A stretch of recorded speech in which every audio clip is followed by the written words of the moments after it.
Good evening. Thank you, everyone. Welcome to the Huff Athletic Center at Monmouth College.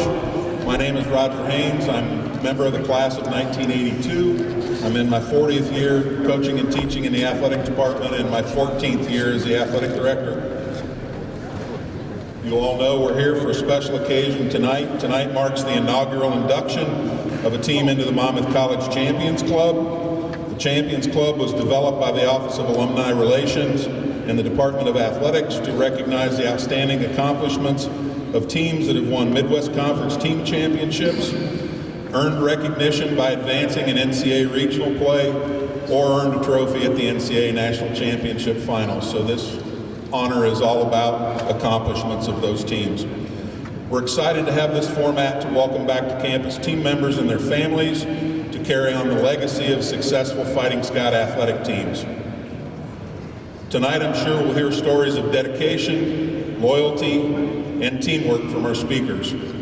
Championship teams develop a camaraderie during the process of becoming a winning program. At some point during a special season, the pride of wearing the scarlet and white at Monmouth College becomes an overwhelming force that leads to a team championship. I'm sure Coach Rykow and his players felt it as it was happening, and the fans could see it in their play. All of this and much more occurred for the 1972 Fighting Scot football team. The 72 team earned a perfect 9-0 record, outscoring their opponents 328 to 104. It's our hope with the return to campus of successful teams like the 1972 football team that the Champions Club will instill an awareness and a better understanding for our current Fighting Scot athletic teams of what it takes to become a champion. It's always been my belief that success from one program shines a positive light on the potential of all of our athletic programs at Monmouth. So tonight, we recognize the hard work and dedication necessary to achieve the 9-0 season of 1972. At this time, I'd like to introduce Mr. Barry McNamara, Associate Director from the Office of Communications and Marketing. Barry's going to provide us with a historical perspective on the 1972 team. Barry, welcome. Thanks, Roger. We're here tonight to celebrate a great team, the 1972 Monmouth College Fighting Scots football team. Good teams come around all the time, but take it from a 20-year soccer coach and a lifelong Cubs fan, great teams are very rare, every 108 years or so, right? What qualifies the 1972 team as great is this. They reached new heights of perfection as the first and only Monmouth football team in the modern era to finish a full season undefeated. I'm kind of the modern era, when the forward pass began, and so it's never happened before or since that time that a team has gone undefeated for a full season. My connection to this outstanding group of Scots started 50 years ago.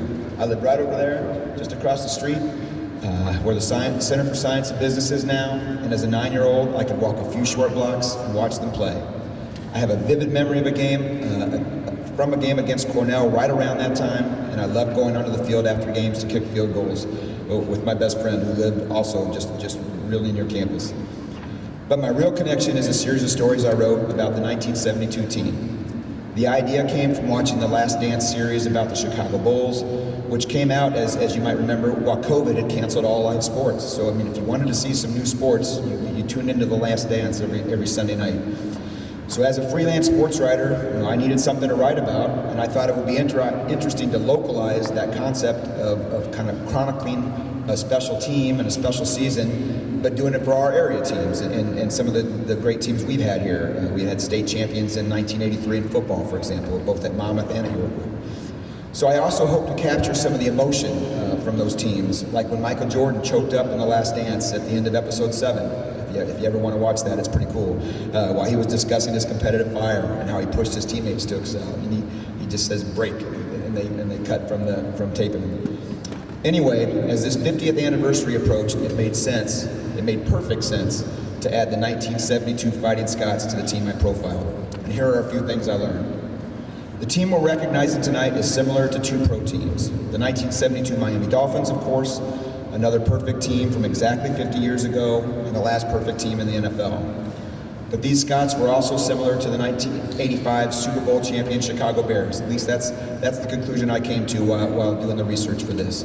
They were well coached, very talented, yes, but they were also quite a group of characters on and off the field. As one of them told me, but when it was game time, we could play. There was even a common individual, Ken Geiger, who was part of both the 72 Scots and the 85 Bears.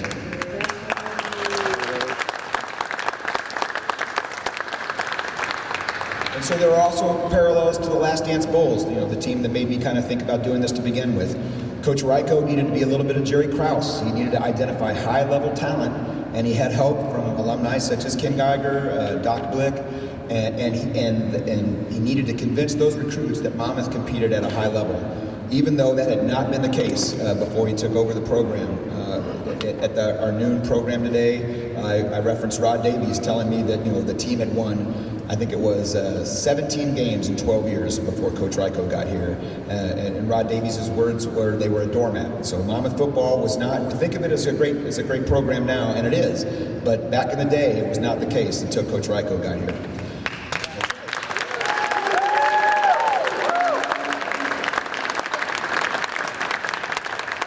Coach needed to be the team's Phil Jackson, of course, the head coach. He needed to prepare them to play through what we'll call his detailed film analysis. He needed to find the right motivational buttons, such as his appearance as General Patton at the team's first practice. And he needed to call the right plays, obviously. And he even needed to be that Michael Jordan. He needed to push his players hard with all the tackling drills and the running that I'm sure all the guys remember quite well. Are you willing to pay the price, was the question he asked his players. The articles I wrote are available, so I won't go into the game accounts now, the scores of all the games and all that, and the touchdowns scored, leading up to the climactic triumph over arch rival St. Olaf. But I will say that when that St. Olaf game ended, the 1972 Scots had legitimate reason to believe they were the best small college team in the nation. But unlike the Dolphins and unlike the Bears, they didn't get the chance to prove it in a title game, which they surely would have won. And if you have any doubts about that, just ask Coach Ryko. I'm tremendously honored that team members asked me to speak tonight on their behalf. I was actually floored when they did that, and I'm just blown away by that. So I'm very proud to present the 1972 Monmouth College football team as the first to be honored as part of the Fighting Scots Champions Club. Accepting the honor tonight are two of the captains from that team, Charlie Gale and Steve Woodard.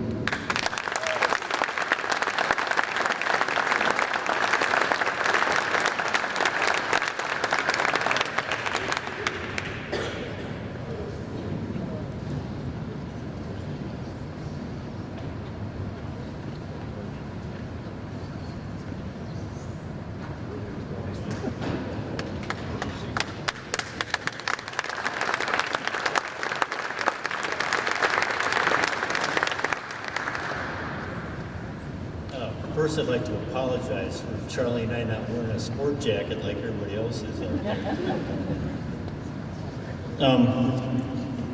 I want to start by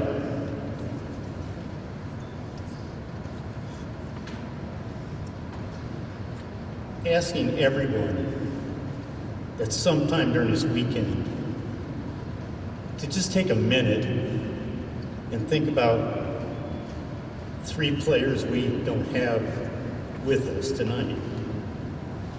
Alan Shepard, John Underfrance, and Dave Breaker.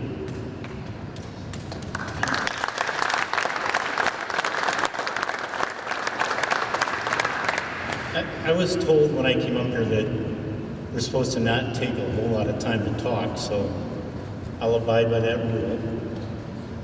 But I just want to say that I'm sure Coach Ryko has at least one twinkle in his eye for Brinker.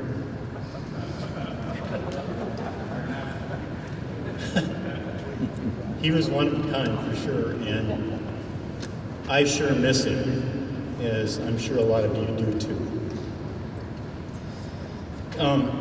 It's been 50 years since we played this season. I'm sure you all have a lot of memories, a lot of thoughts about the last 50 years of your life. And I want to tell you a little bit about the last 50 years of my life, not because it's because of me, because of what I want to tell you after I tell you this, my tale. I went to law school. I worked for the Cook County State's Attorney's Office and prosecuted some of the most violent crimes in Chicago.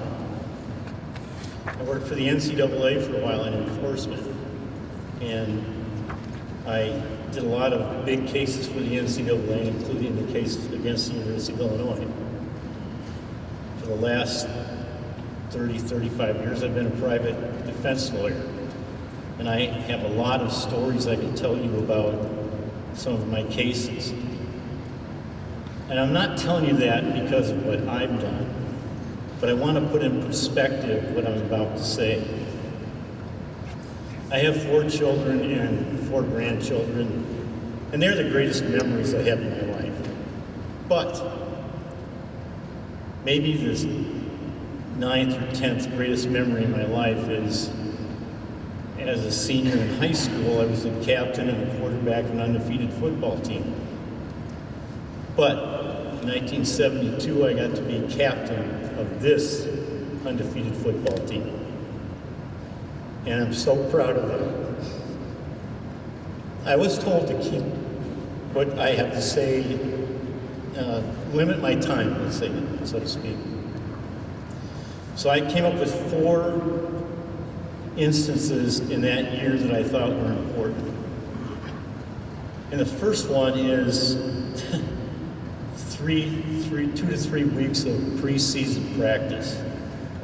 Now, I was a senior in 72, and I had been here for 2 or 3 years of those preseason practices, and I swear to goodness, that was the hardest one we ever had. Yeah.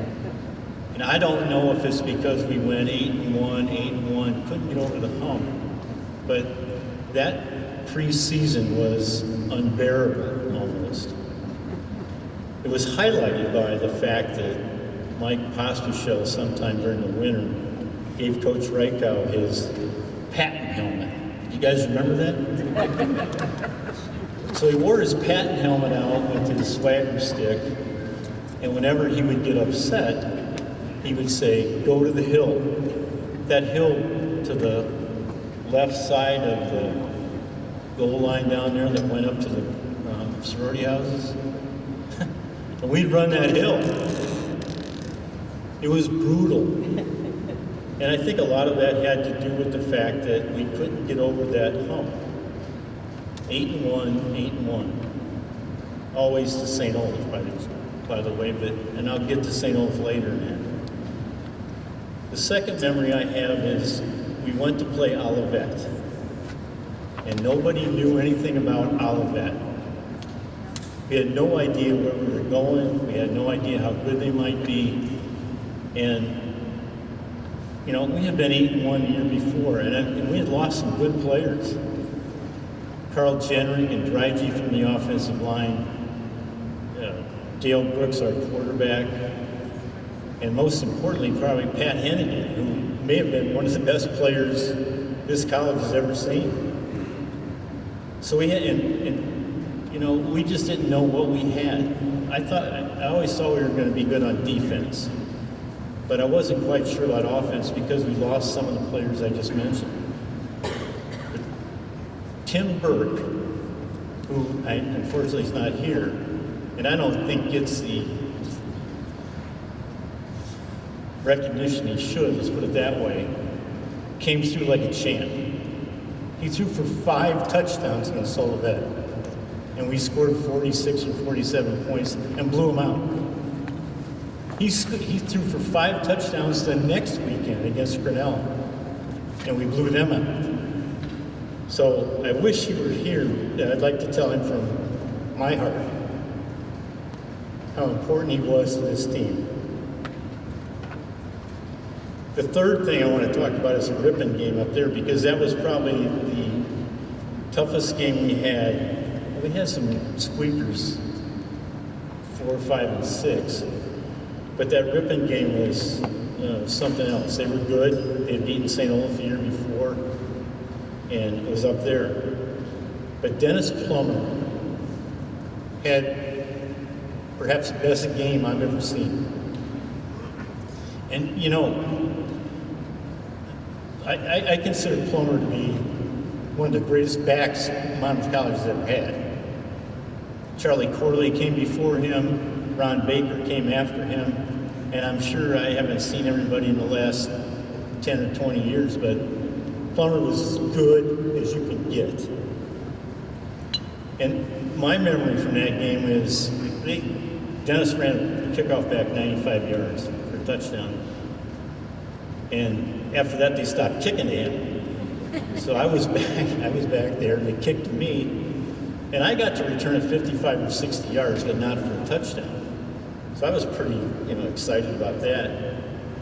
The next day at films, Coach Reichow, as he would like to do, always liked to point out errors that he might have made, blah, blah. So as soon as that kickoff return was shown on the screen, he ran it back. And I was I looked at Charlie and I was going, what's going on here? And I thought maybe he's going to point out a good block by somebody that there were a lot of good blocks on the thing, but I thought that's what he was going to do. He immediately stopped after I caught the ball and said, why the hell didn't you pitch it to Plummer?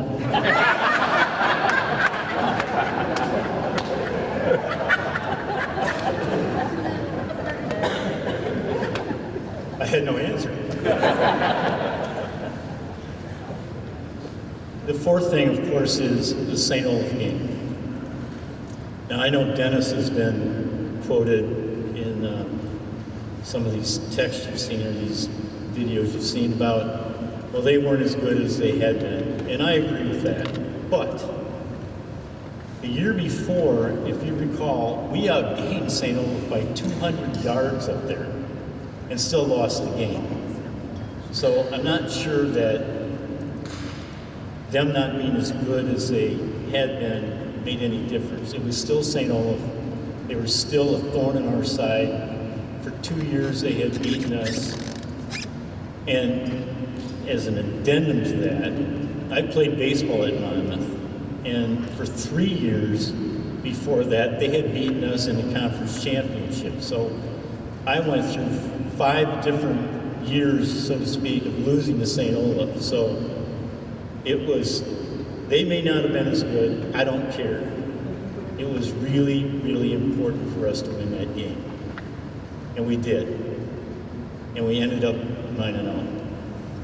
And I think, if I'm correct, we were the first team since 1925 to be undefeated.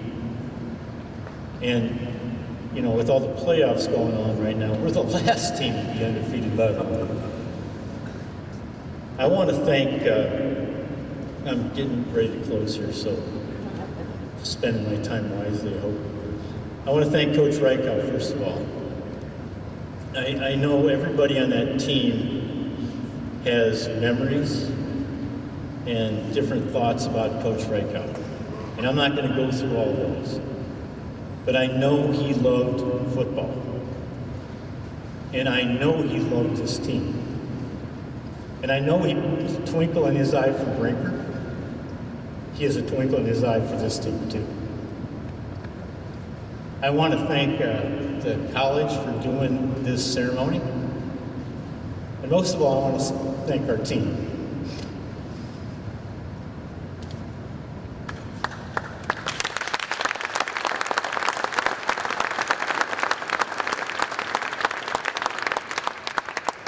I'd like to get up here and say thank you to every one person on that team, but I can't. So I'm going to end it by saying thanks again. I was proud to be your captain. I'm proud to be your captain today. Thanks.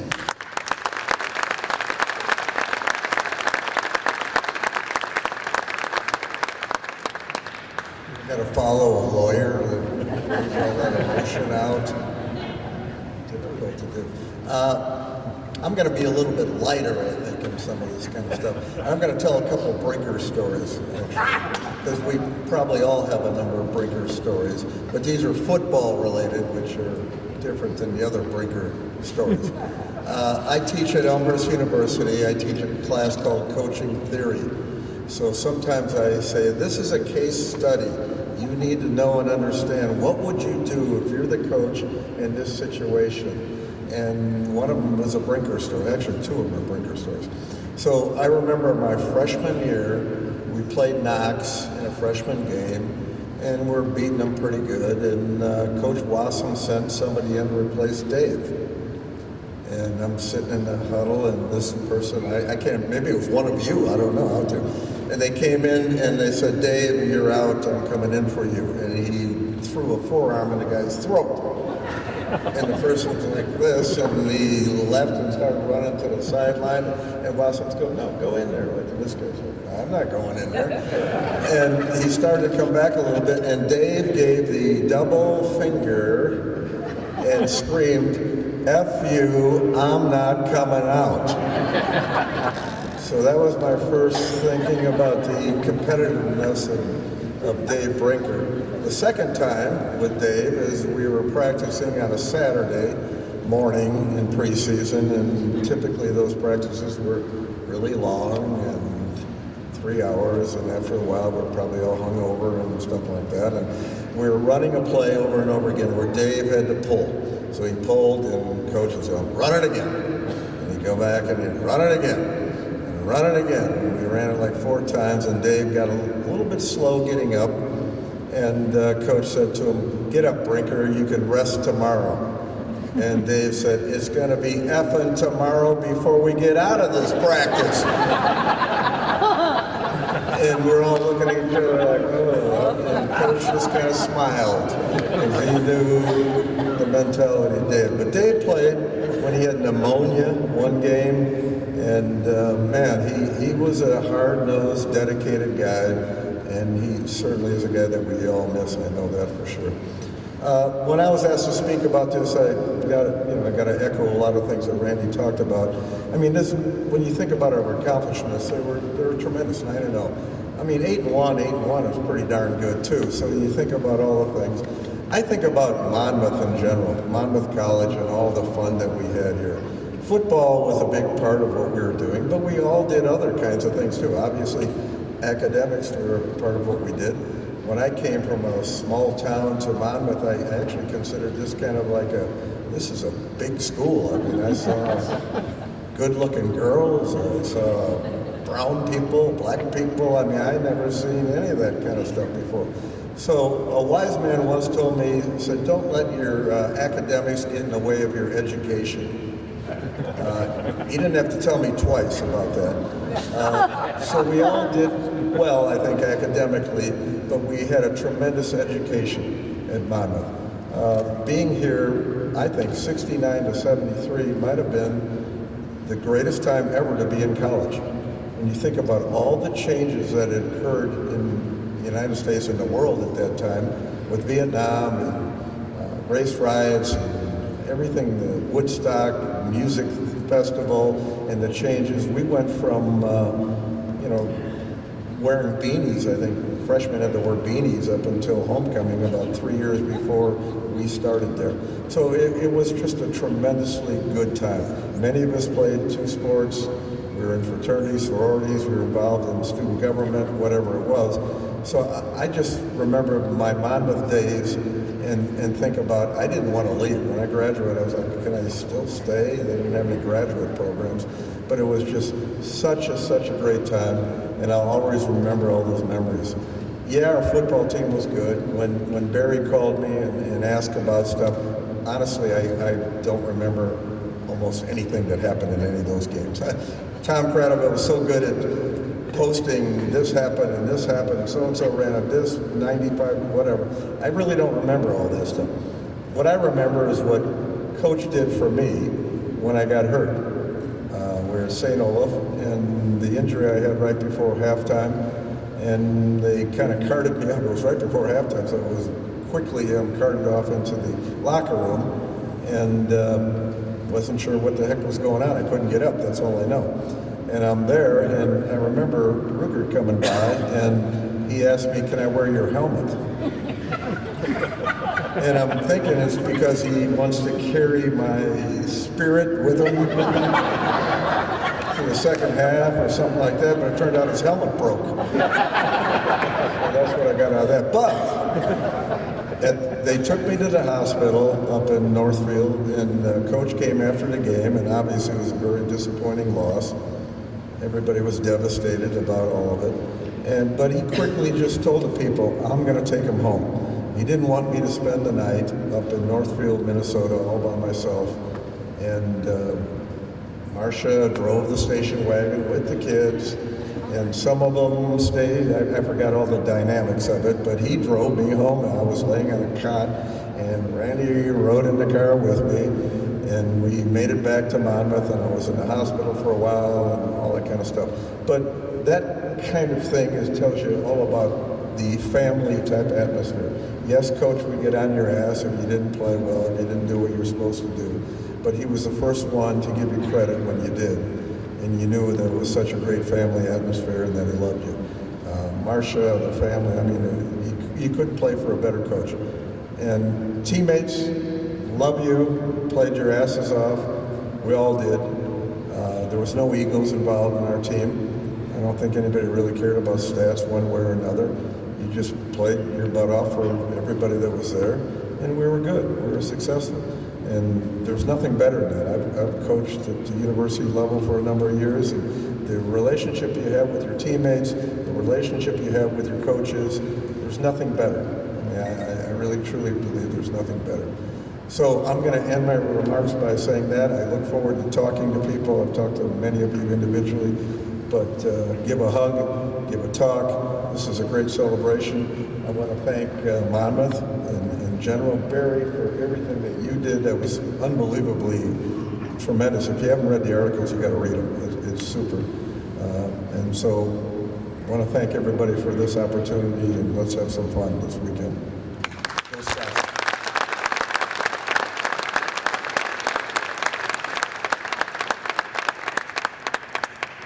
Thank you very much, guys, for speaking. And when I wrote those articles, they lasted about 10 weeks in the newspaper, and I've come to learn from the conversations I had around the lunch hour today with some of the guys, and then hearing some of these stories, I probably could have written a year's worth of articles about this team, because there's all kinds of stories about playing for Coach and the camaraderie on this team. It's just incredible. We're going to move on to the next part now. And I'm going to kind of quote from my article here. 50 years ago, on the opening day of practice, Coach Ryko came out in that red, white, and blue helmet, his dark sunglasses, junk boots, and a swagger stick. He was General George Patton personified. So Coach, that day, he wanted to inspire his troops, right? But tonight, to have him here with us to celebrate this special team, that's pretty darn inspiring too. So ladies and gentlemen, we're going to give it up to Coach Ryko.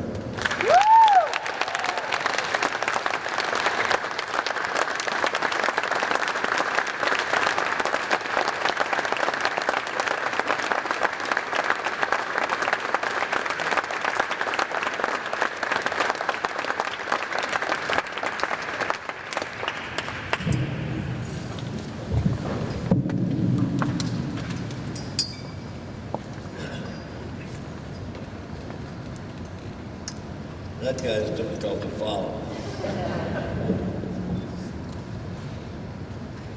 He was that kind of player too, I might say.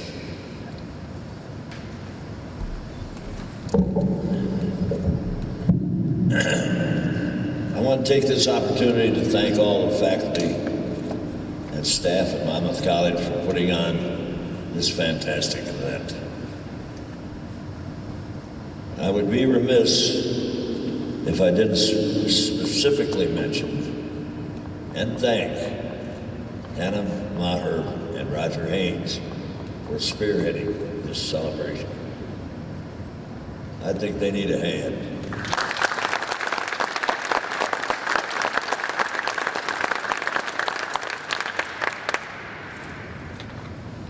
The event honoring the undefeated 1972 Monmouth College Fighting Scots football team would not be possible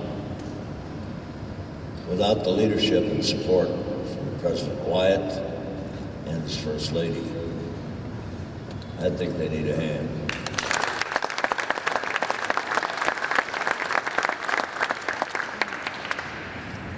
A special thanks to Barry McNamara for a fantastic newspaper articles depicting the 72 undefeated season and an unforgettable trip down memory lane. And I want to give him a hand there.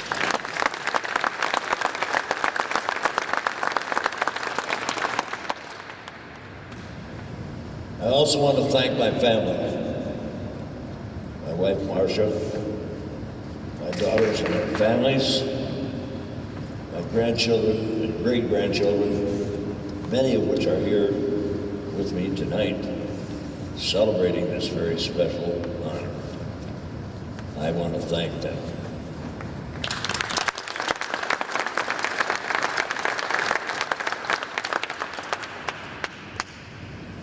Through the long nights and weekends, sitting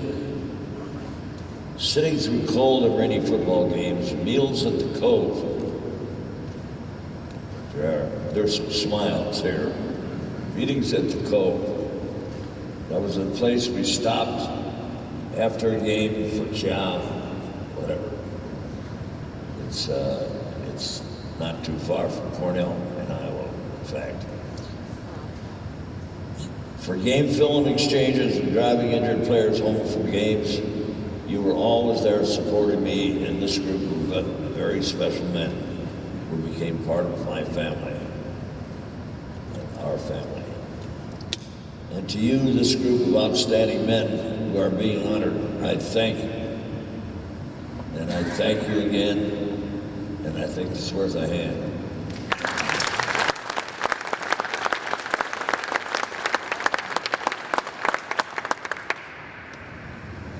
Together we changed the culture of Fighting Scots football.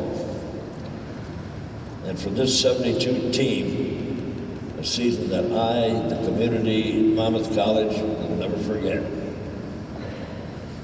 I hope. For lining up and facing the sun, running the lines, running up the hill, you men were physically and mentally prepared for every opponent. Losing was never an option. You paid the price.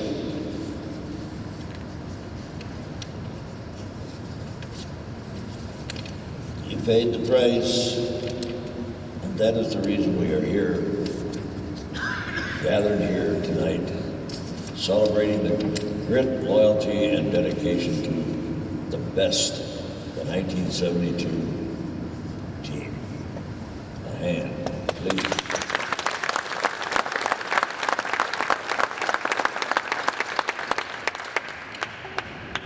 1972 was our year. It was an incredible privilege and honor to coach and lead this very special group of men. Let us take a moment to remember and honor the memory of our brothers and teammates and coaches who battled with us through the trenches, who are no longer with us but hold a very special place in our hearts. I want to thank you for everything Fighting Scots. That's a group that we deserve to give them a hand.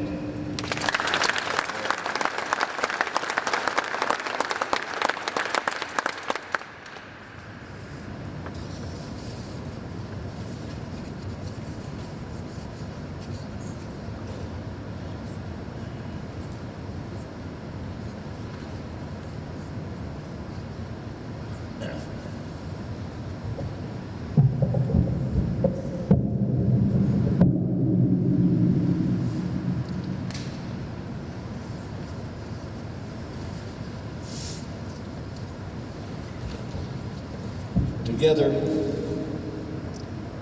we changed the culture of Fighting Scot football. And for this 72 team, a season that I, the community, and Monmouth College will never forget, I'm sure. From lining up and facing the sun, running the lines, running the hills, you men were physically and mentally prepared for every opponent. Losing was never an option. You paid the price, that's the reason we're gathered here tonight, celebrating the grit, loyalty, and dedication to be the best. 1972 was our year. It was an incredible privilege and an honor to coach and lead this very special group of men. Let us take a moment to remember and honor the memories of our brothers, teammates, and coaches who battled with us through the trenches, who are no longer with us, but hold a very special place in our hearts. Thank you for everything, Fighting Scots. Thank you for everything.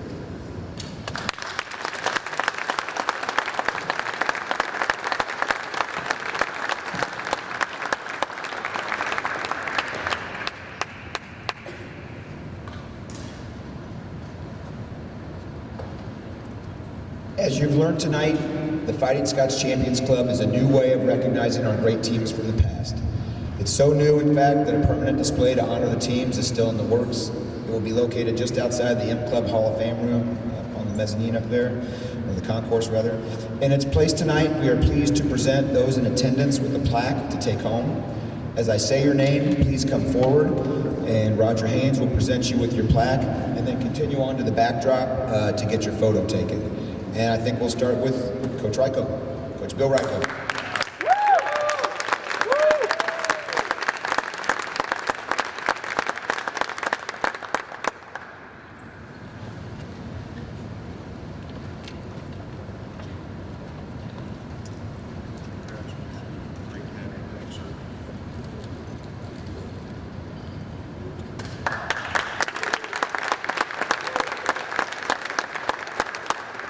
Now I'm just going to read through these the roster alphabetically. I'm going to read through the entire roster because I think people were still showing up as we were in the planning stages for this. So I'm just going to read everybody, and we're going to start with Tom Agan.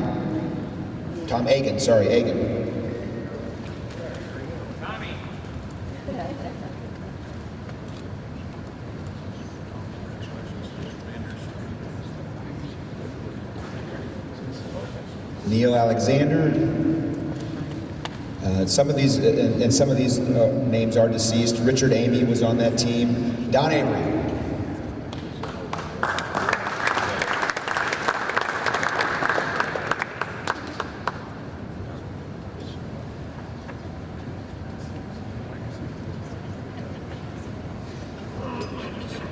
Ron Baker.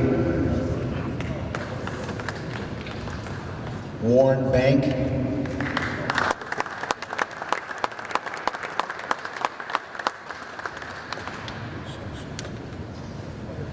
Dave Barcelow, Dave Bingston, Mick Burkoffer,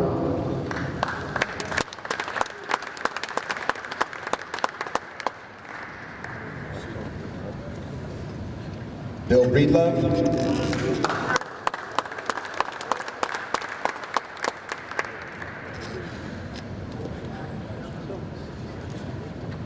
obviously Dave Brinker, a captain on the team, Mark Bruni, Richard Buck, John Buell, Tim Burke, Larry Burton, Bill Callahan, Kelly Camp, John the Flea Carter,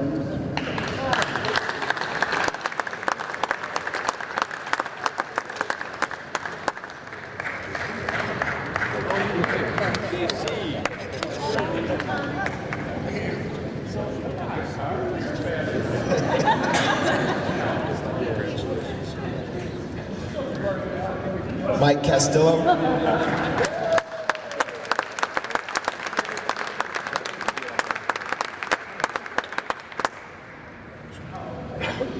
Tom Shabari, Mike Cleveland, Steve Cruzen, Ben Dalton, Rod Davies,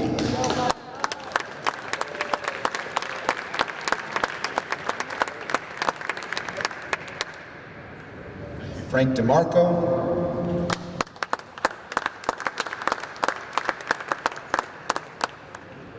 Greg Dermack.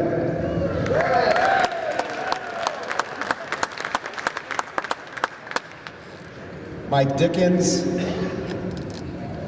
Bill Dusick.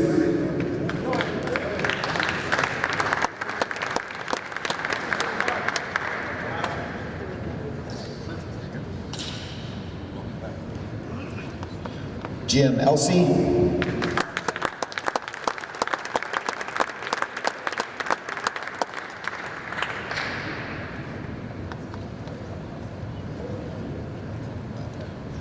Matt Intrip.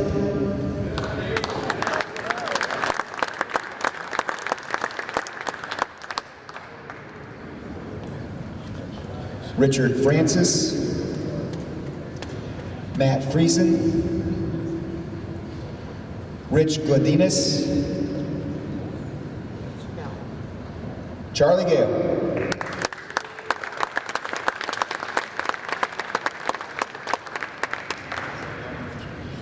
Jim Gunther. Bill Handel. Craig Helmick. Greg Herscher. Bill Honeycutt.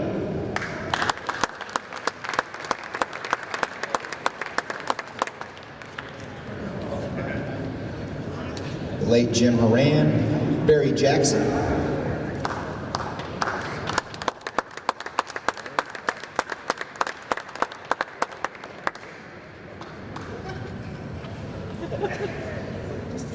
Richard Janney. Gary Kinney. George Kokanis. Tom Cradaville.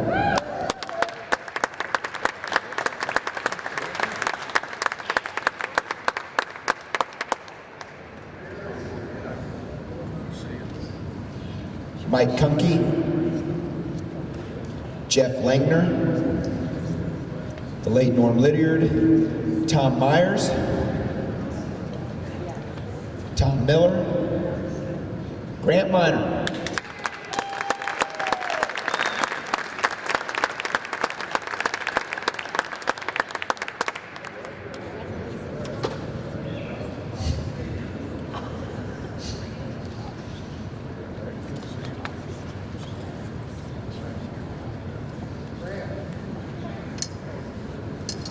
Chuck Mitty. The late Keith Morgan and Brad Nelson. Tom Nicolosi. Ron Osgood. Gary Peebler.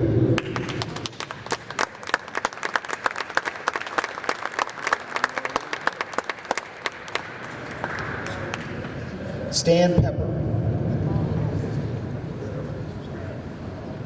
Steve Peterson. Steve Pincus.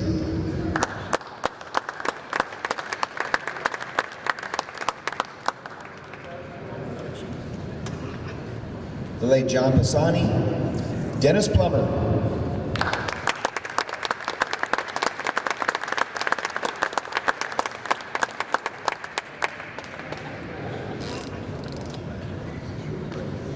Chuck Poulter.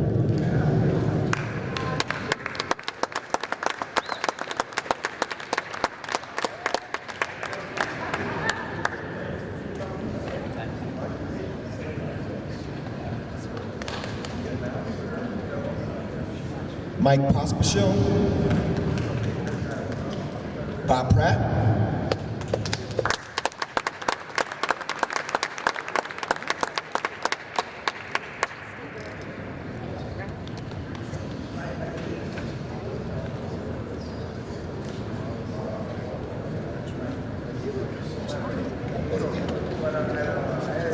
Let's see, where did I leave off? The late Gary Pinkel, Mike Rum. Jim Rose, Tom Roy,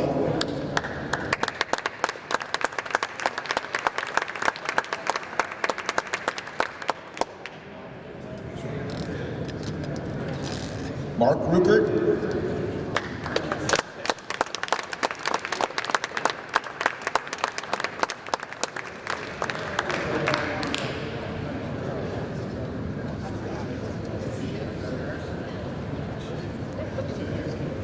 Steve Rukert.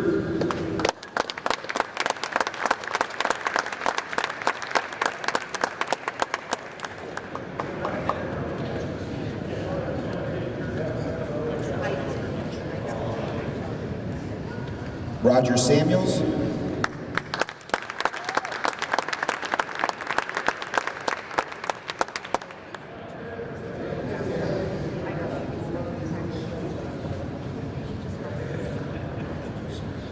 Scott Sandifer. Joe Scher.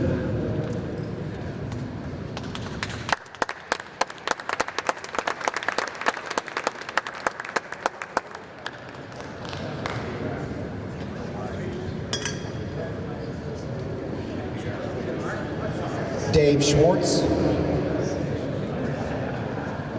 the late Al Shepard, Jim Siebold, Jim Smith, Zach Stamp, the late Al Stevens, Bob Steinauer,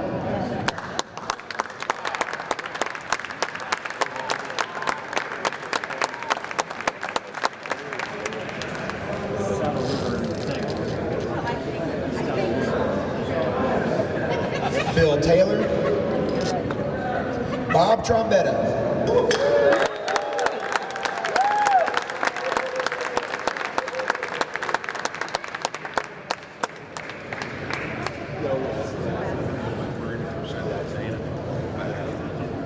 Ross Trumper, the late John Unterfrance,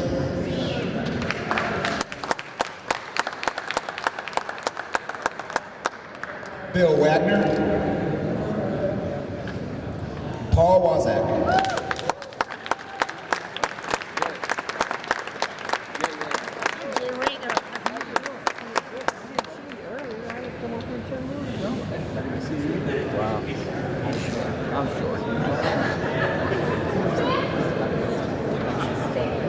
Jim Whitmore, Art Williams, Warren Wilson,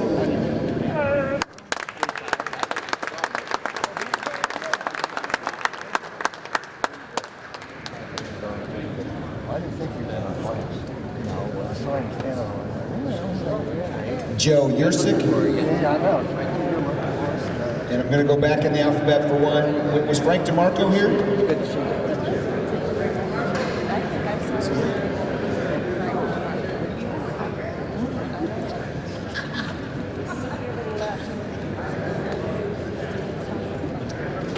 All right, well, we'll get on to the next stage then. There have been some great sentiments shared this evening. We could stop the program right now and call it a wonderful night, but we have one more treat in store for you. I think you're really going to enjoy it. A few months back, we hosted some of the guys from the team in the Kane Varsity Room, which is located just over there, really sharp room. You ought to check it out sometime. And those fellas took a walk down memory lane. They recalled highlights from that unforgettable 1972 season and how they feel about it today. And we also got a coach involved in the project. We visited him. So please turn your attention now to the video screen for a special look back by these Fighting Scots champions.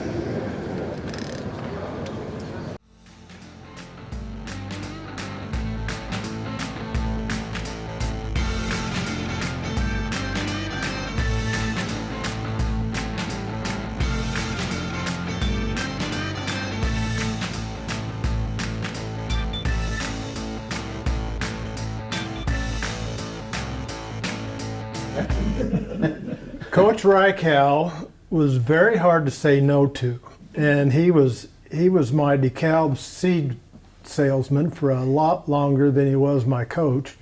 But to me, he was always Coach Reichel, and we've had a long and storied career together. The first impression was fear, okay? It's very much, and I have to throw this out, to this very day, I'm still in awe of the man. We'll go to visit him now and we come down here, and I'm still in awe of him. I mean, we're able to talk to him now and go like that, but he's a man that has great presence. He's someone I've tried as I went into education in my professional career. I always remembered how he was, as how he commanded an audience. It always went back in my mind. He had a large impression on myself. him and Ken Geiger are the two guys that probably, besides my father, who probably changed my life the most. And it was very meaningful for me as a 21-year-old kid, I shouldn't say kid, young man, to have one of the winningest football coaches in the country take his time and spend it on me to try to help me, due to no obligation on his part, to make me better. And that told me a lot about him as a person. It told me a lot about people going the extra mile to make somebody better. And it was a great lesson. Well, I mean, that was special because a lot of the people that played on that 72 team, he had recruited from Monmouth College. So it was special to have him here. And it was unique because he brought his style and his flair to the coaching staff. He prepared the scouting reports, and the scouting reports were always entertaining. Same as Paul. I'm from Cicero, and had the Ken Geiger connection, and they were not standing in line. We were not. It was a working class neighborhood. They weren't standing in line looking for people to go to college there. So there wasn't a whole lot of us, but he saw something in us that maybe we could go on here because he had played here. So it was very special to me. He was a very special man. He probably changed the arc of my life in many ways. I had parents that you graduate high school because you'll be a foreman at the factory, you know, that type of thing. So he was a very special man. The contingent of us from Morton East and Cicero, he changed a lot of our lives. St. Olaf shouldn't have beat us the year before because we fumbled a couple times inside the 20, and that was a really bitter pill that we couldn't handle very well and didn't handle very well. And yeah, St. Olaf was due. We needed to give it to them. And I tell you, this team had the confidence that if we were down a little bit, we knew we had a quarterback that could get us back into it. And we had a lot of players. Plummer would just, break one off and score a touchdown. There was no doubt in our mind that we weren't going to win. I mean, that's the kind of level of confidence and almost swagger that we had. Our plague all the years prior to that season was Ole Gunnarsson, the running back for St. Olaf. He was an outstanding player, and he made St. Olaf's offense. Well, he had graduated, he was gone. But we still looked at it as St. Olaf. That St. Olaf, all the wins against Monmouth don't go under goalie Gundersson's name, it goes under the name of St. Olaf. So for us to justify a conference championship, we had to beat St. Olaf. Everybody pulled each other to that level higher. You get tired, nobody would want to let down. So if you were in a position like me, if I'm coming in for a round of plays, you're just going to step in and do what you have to do. So it was very much of a camaraderie of a subgroup of the whole team. The defense had a mindset, the offense had a mindset, and they pulled together. The community was proud of us. The college was proud of us. Our parents, our coaches, and the camaraderie that we had on that team at that time was just something special. There were a lot of characters, a lot of individuals who contributed, not just 11 on offense or 11 on defense. There were many functioning parts to that team that made it a special season. And I thought, holy cow, what have I got myself into? All these guys from Iowa, and didn't seem to be so many from around here, but these guys from Cicero, I thought, who in the hell are these guys? And they were some tough, they were not only tough football players, they were tough kids, We had people who had transferred from bigger schools down to us who had no attitude at all. I mean, they might have been at Illinois State or something like that, and they were just one of the 11 out there. I think I would be doing a disservice to that defense to say somebody was the captain and making the calls. I think everybody had their chance in the sun, and they all did it.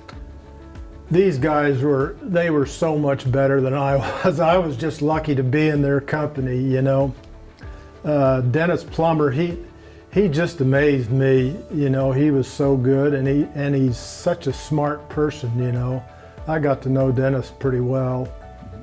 And Al Shepard, kid from Knoxville. I got to know him real well. And Ron Baker, my gosh, I was a senior when Ron was a freshman, and holy cow, why on earth would you ever hand the ball to me when you got him standing right behind me? He was just a horse of a player. Bob Trombetta would walk like this.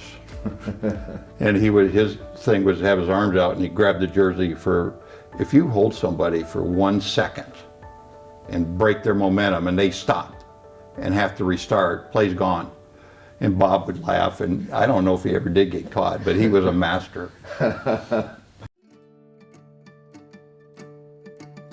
One great guys. I mean, we're still friends with them now. We talked 50 years ago. It was a time I can still talk with guys, and you see them now, and it's like you didn't miss a day. So, great friendships. We've been coming back here for over 25 years. And it's because of the people.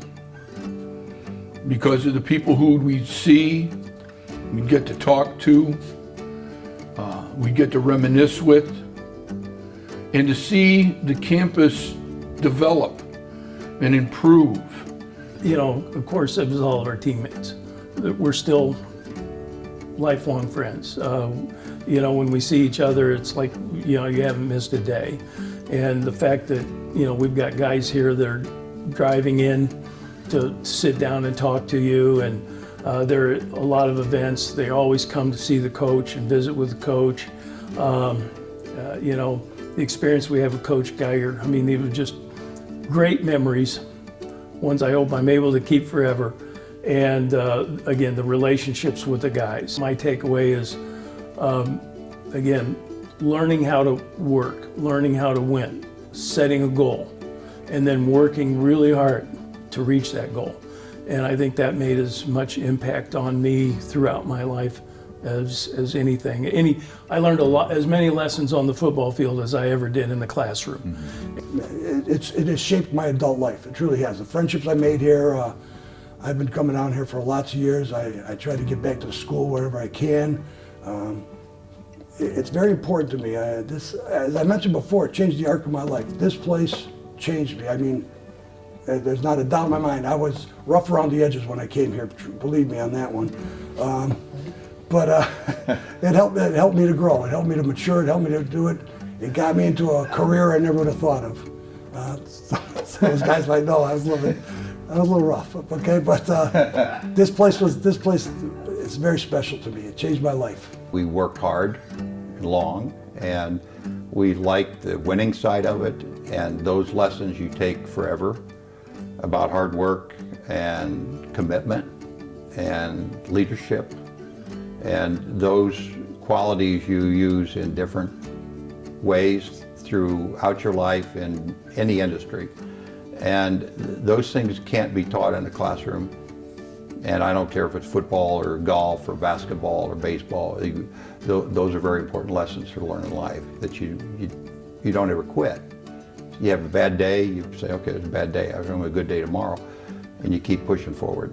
And the guys like Reichel, that they just, you're very fortunate as a person. If you've ever had a coach in any sport at any time that can help you with those lessons that you carry forward with you, that you are lucky. And to this day, I think I owe him a lot. They brought success to our football team, to our record, to that was the epitome of success. We've been building to this, towards this, and they were a result, without question. What they did on the field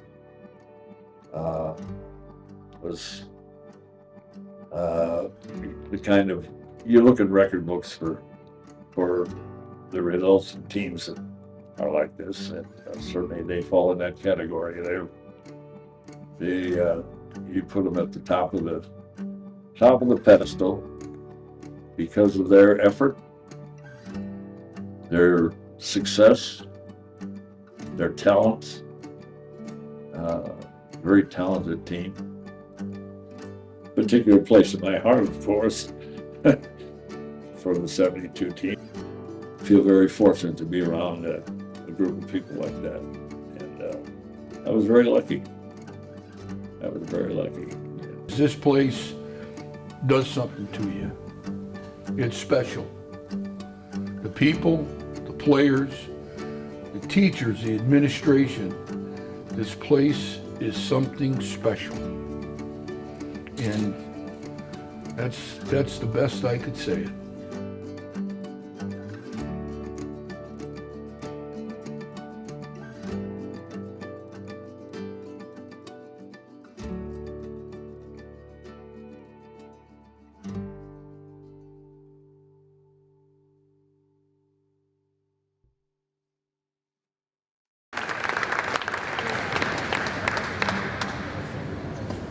Made me run the hill and now I can't walk.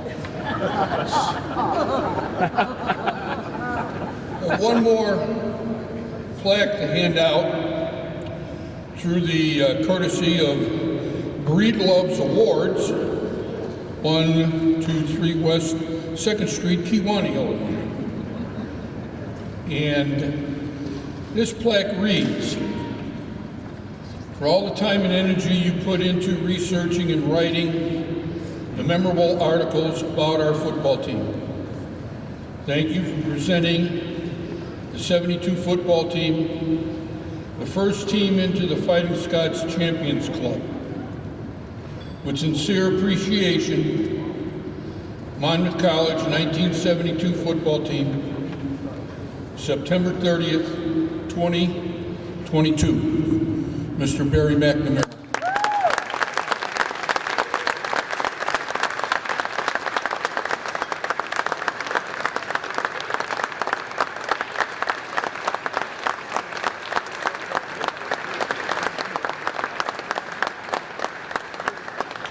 Thank you very much. This is greatly appreciated. Thank you.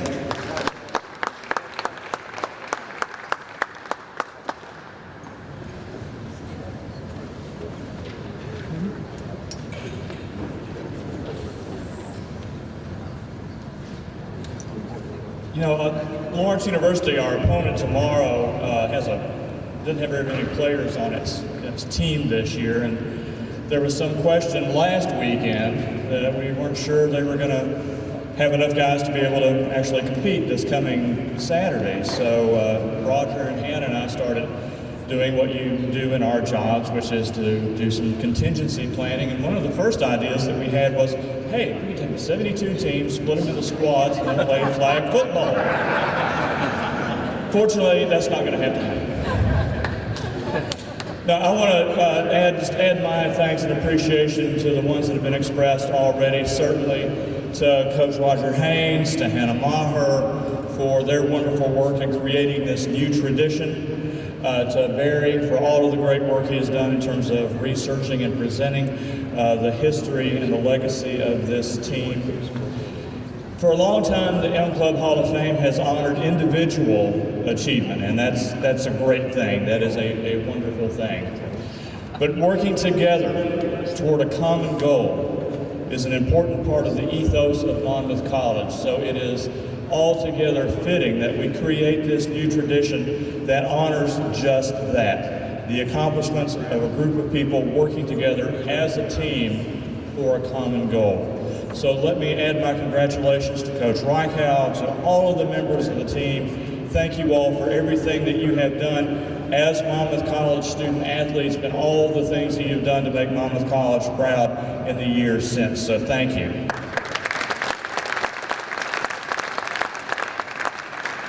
And I have one last thing, and I need your help on this, and you're got to expend a little wind on this one. On the count of 3, I want us to all give out a big roll Scots. Okay, are you ready? Take a deep breath, everybody. Are you ready? On 3. 1, 2, 3. Roll Scots!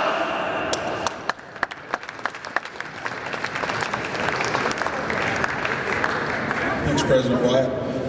For those of you that were concerned, you were extremely patient and calm. We were not under attack. That was the fireworks at the Spirit Shout tonight for the students, so that was not well timed, but we've recovered. I'd like to congratulate each of the 72 team members for your accomplishments. Thanks to your families, Coach Rykow and Marcia, thanks for having so many family members here tonight. That makes it extra special for everyone involved, myself included. We have booklets of the articles that were written by Barry available if you don't already have one. We ask that all the honorees gather together for a group photo following the program. M Club induction is tomorrow morning right here at 8:30. For any of you players, anybody involved, if you'd like to be in the parade tomorrow, they've got a float, hayrack ride for you. We need to be at the Presbyterian Church parking lot, which is 200 South 8th. So walk out the front of Wallace Hall, down the street a block or two, 200 South 8th. You need to be there by 9:30 because the parade starts at 10. Tailgating is going to follow the parade for the 72 team, and that's in the Patty Hall parking lot. So that's 6th Street right at the bottom of the hill before you get to the tennis courts. That will occur tomorrow, and that's sponsored by Paul Wazak, Greg Durbach, and Mike Castillo. Again, that's the lot down by the tennis courts on North 6th. All of our team members will be present and recognized Saturday at halftime of the football game. Before the second quarter is over, we'd like for you to meet at the gate on the southwest corner of the field where the teams enter, and we'll get you around in front of the home stands. You will follow the marching band. We'll escort you around the track and announce you to the crowd, introduce the group. So we need you there 5 minutes before the end of the second quarter. And everyone, all the alums, are to join us at the American Legion tomorrow evening for an all-alumni celebration. That starts at 5 p.m. and goes till 9. American Legion's out at the corner of North 11th and Highway 34. So again, it's our hope with the return to campus of successful teams like the 72 football team that the Champions Club will instill an awareness and better understanding for our current Fighting Scott athletic teams of what it takes to become a champion. I'd like to end the evening with a sincere congratulations to the 72 Midwest Conference champion Fighting Scots football team.